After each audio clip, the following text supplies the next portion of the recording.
اس کو سدھارا کیسے جائے, اور سدھارنے کا یہی طریقہ ہے کہ آپ اپنے آپ کو ایک اٹریکٹیو ٹریڈنگ پارٹنر بنائیں, اٹریکٹیو انویسٹمنٹ پارٹنر بنائیں اور وہاں سے آگے بڑھیں. ہم نے میری نظر میں بدقسمتی سے بہت وقت اس پہ ضائع کیا ہے. کشمیر میں جو صورتحال ہے وہ کشمیر کے جو باشندے ہیں ان کی جو ڈیموگرافی چینج کی جا رہی ہے اس کی جو مذمت ہو رہی ہے, اور جو کر رہے ہیں کشمیری وہ کشمیریوں سے ہی ہوگا. اس میں آپ کا بہت کم حصہ ہوگا. آپ ضرور ان کو مورل اور پولیٹیکل, مطلب وہ کہہ رہے ہیں کہ جو بھی صورتحال ہے وہ کشمیریوں کی مرضی کے مطابق ہی ہوگی. ٹھیک ہے, آصف صاحب آپ کی جانب آنا چاہوں گا, لیکن یہاں پہ نجم صاحب آپ سے سوال کرتا چلوں, اسی سوال کا جواب آصف آپ بھی دے دیجیے گا. کیا افغان امن عمل میں کوئی تبدیلی آنے والی ہے امریکہ کی جانب سے؟ اب دیکھیے میری نظر میں اب انہوں نے فیصلہ کیا ہے کہ جہاں ان کے 2500 ہیں وہ 2500 رہیں گے اس وقت تک جب تک کہ طالبان زیادہ لچک نہ دکھائیں اور زیادہ کوشش نہ کریں غنی کے ساتھ اگریمنٹ کرنے کے لیے. اور اس میں ہمارے لیے ایک بہت بڑا مسئلہ ہے کیونکہ ہم نے یہ کہہ لیا ہے کہ صاحب طالبان ہمارے دوست ہیں. مجھے اس پہ اتفاق نہیں ہے. طالبان اپنے افغان جو کنسیڈریشنز ہیں وہ ان کے لیے اہم ہیں, وہ ان کے لیے ضروری ہیں, اور ہمیں اس وقت میری نظر میں ہمیں اس وقت افغانستان کو چھوڑ دینا چاہیے. اس کے ساتھ ہماری فینسنگ کمپلیٹ کر کے اور ہمارا رشتہ افغانستان کے ساتھ اسی نوعیت کا ہونا چاہیے جو کہ دو ممالک میں کہیں بھی ہو دنیا میں ان کے درمیان جو ہے وہ رہنا چاہیے.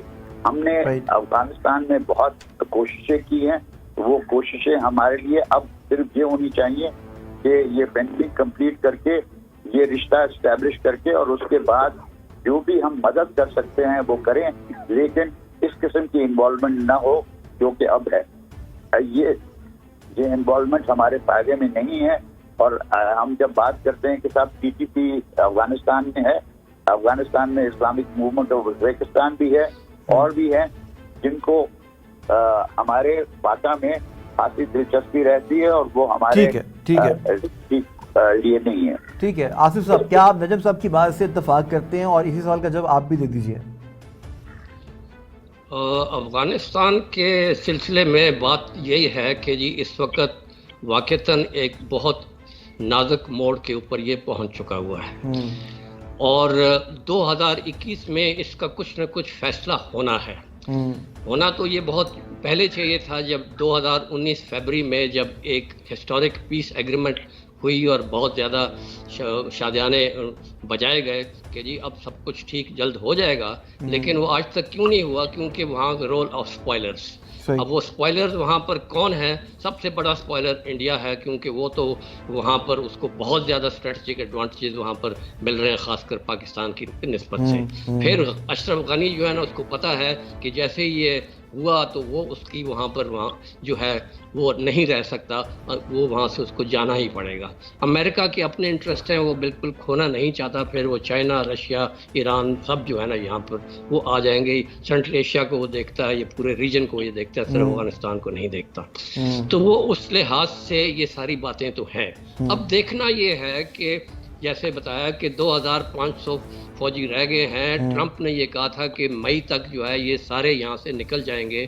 وہ طالبان کا بھی یہی مطالبہ تھا اور آج بھی ہے اور کل بھی یہ رہے گا, اس پہ وہ چینج نہیں کر سکتے. جبکہ اوباما بھی پریشر میں آ گیا, وہ بھی 2014 دسمبر میں جو ہے نا ساری فوج نکالنا چاہتا تھا, لیکن پینٹاگون اور CIA کے پریشر سے اس کو مجبوراً جو ہے وہ ایک ریزولوٹ سپورٹ گروپ جو ہے وہ رکھنی پڑی.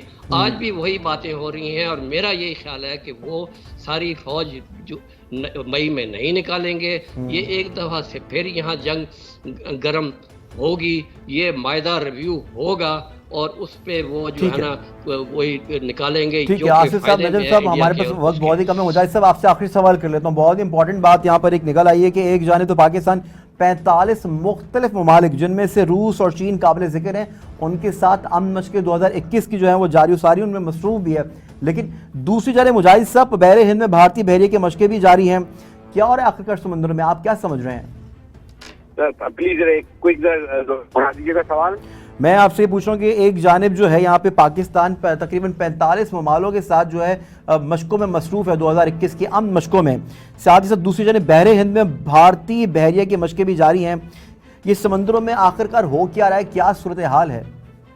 دیکھیے ایک تو یہ کہ مجھے پتہ نہیں اب یاد آ رہا ہے ایک دن کوئی غالباً 20 سال اس بات کو شاید ہو گئے، یہاں شیخ صاحب آئے تھے اسٹیٹ گیسٹ ہاؤس میں فورن آفس میں، ہم جیسے طالب علموں نے اگر پتہ نہیں یاد ہوگا فورن پالیسی کے حوالے سے کوئی سوال پوچھ لیا اور وہی انڈیا سے کمپیئر کرنے لگے.